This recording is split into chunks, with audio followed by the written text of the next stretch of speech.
Welcome. Today we're going to talk about a book. This is actually my second read of it, but it's called First Break All the Rules by Marcus Buckingham and Curt Coffman. The reason I grabbed this book again is because I recently became a manager of a few people at a web development, I guess in a marketing firm, and I run the web department. And I want to be a good manager.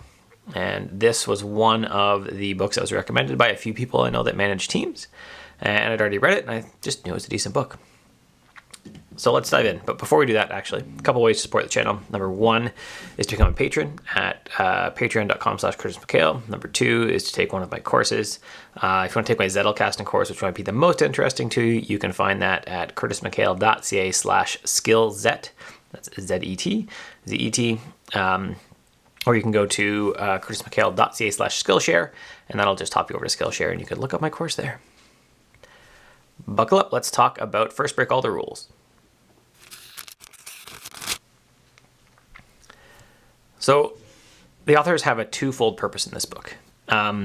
It's to help you first identify what do the most talented employees want in their workplace or need from their workplace, and second, how do great managers find their talent, support it, and keep those talented employees around. Now the authors do this by addressing 12 questions. We'll hold up 5, but it's not 12 questions, so it's just more fingers, and I'm not showing you my toes. And they are, number one, do I know what is expected of me at work? Number two, do I have the materials and equipment I need to do my work correctly? Number three, at work, do I have the opportunity to do what I do best every day? Number four, in the last 7 days, have I received recognition or praise for doing good work? Number five, does my supervisor or someone at work seem to care about me as a person? Number six, is there someone at work who encourages my development? 7, at work, do my opinions seem to count? Number 8, does the mission or purpose of my company make me feel like my job is important? Number 9, are my coworkers committed to doing quality work? Number 10, do I have a best friend at work? Number 11, in the last 6 months, has someone at work talked to me about my progress? And number 12, this last year, have I had opportunities at work to learn and grow? So those are the big questions. And the authors really divide those up into, is it 4 sections? Yeah, it's 4 sections, as I try to make sure that I scroll my notes fast enough here. And they actually say in the book too that you need to address those questions in order. So you need to look at, like, you can't just jump straight to number 12. You actually have to start with number 1 and address them all, right? So one of the first things I did as a manager was make sure, like, do you have the computer you need? Because we run web development. Do you have those tools you need? Do you have, say, the monitor, the chair, all these other things, just the basic tools you need, the basic development tools. And we kind of made sure that everyone was comfortable with what they were doing, or if they didn't have it, I make sure I help get set up on a good development set of tools. And then, now we can move on to, do they care about me? And do I as a manager invest in making sure my employees, the people under me learn properly, learn well to do their job excellently. So the 4 keys are, we'll address those briefly. Number 1 is select for talent. And that is that you can't teach talent as a manager. All you can do is find talent and then get the good match fit. So match fit is a concept talked about in Range by David Epstein. And there'll be a link to this in the show notes for those that actually watch the YouTube video later. And I can paste that in because some people are watching live, and the live people actually get to ask me questions after. So if you want to do that, it'll be Friday afternoons, generally at 2, I think, but I had to drop my daughter off at skating today. So today, evidently I hit an extra key. Now you don't want that, but that will absolutely stay in. So for those in chat, that's my video on Range. So in Range, David Epstein talked about match fit, and he said that while we prize early success and early starting, all that type of stuff, it's just not going to work that way. It doesn't work that way for many people because they try something early and they don't really know themselves yet, so they don't have a good match for their job. And while they may progress, in the first few years and have a higher income than some other people that wander around a little bit, 5, 10, 15 years in, they actually realize this job sucks, I hate it. And they get set far enough back in their career that the people who took a while to meander to where they were actually are earning more. So I actually like this because I took a counseling degree when I was in my late 20s.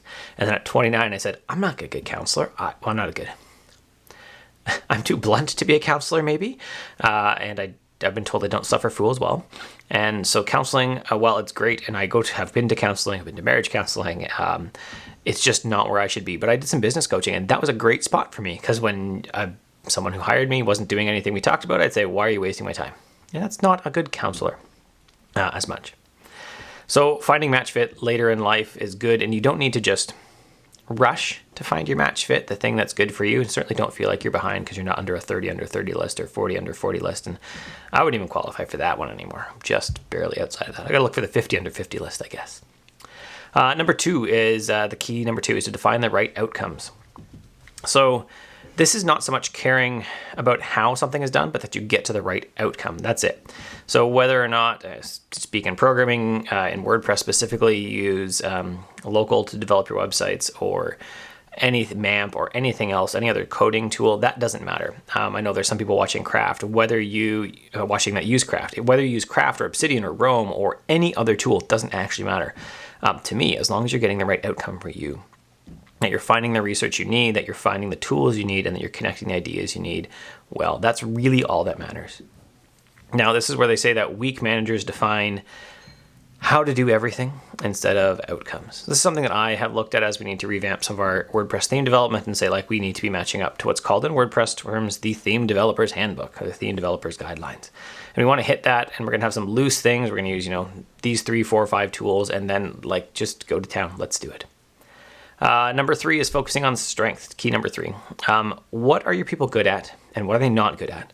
And don't spend a lot of time just really working to make sure they stick. Don't spend a lot of time working on their weaknesses. Spend a lot of your time working on their strengths. So if you have someone who's terrible at email, don't worry about it. I'm actually terrible at email. I have been asked that a few times. You don't answer your phone, you don't do email, why not?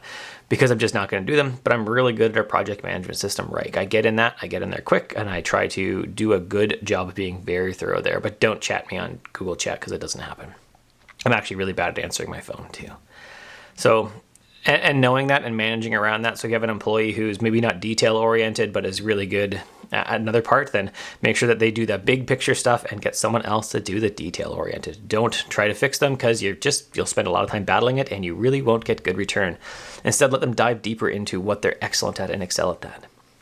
And then key 4 is find the right fit.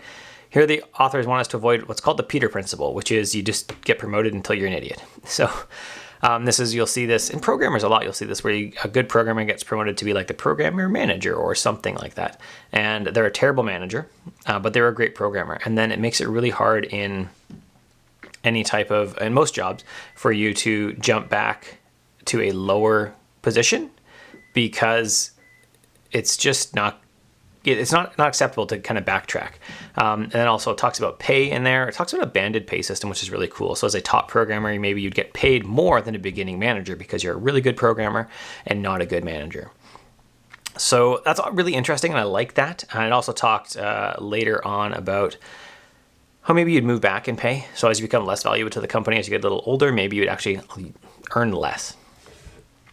I like that pay stuff. I really like it a lot, because what that does is really incentivizes the manager to, or the programmer or whoever, if they want to get into the next position, maybe they'll earn more as a manager eventually, but they're actually going to take a salary cut to get there.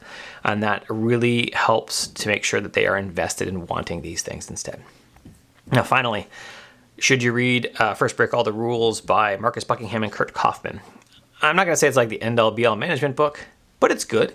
And I think that there are a couple of really key, interesting ideas, specifically the banded pay.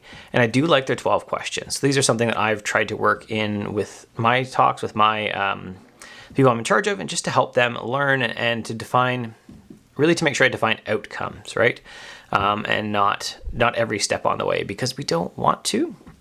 I'm even doing that as I look at Reich, and I try to do like workload management and see how much work we actually have and how much we're doing, trying to make it clear, like I'm sorting the system out, but I'm not trying to prescribe what you do every day. That's it. If you liked the video, thumbs up below. If you didn't like the video, I guess give me a thumbs down. Your prerogative, whatever you want. Or you can subscribe, hit the bell. YouTube will let you know when things happen. And there's a few ways to support the channel. Number 1 is to become a patron at patreon.com/CurtisMcHale. Number 2 is to take one of my courses. You can find them if you go to curtismchale.ca/Skillshare.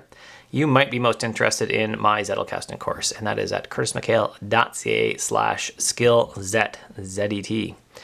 And that'll take you right to my Zettelcasting course. Have an awesome day.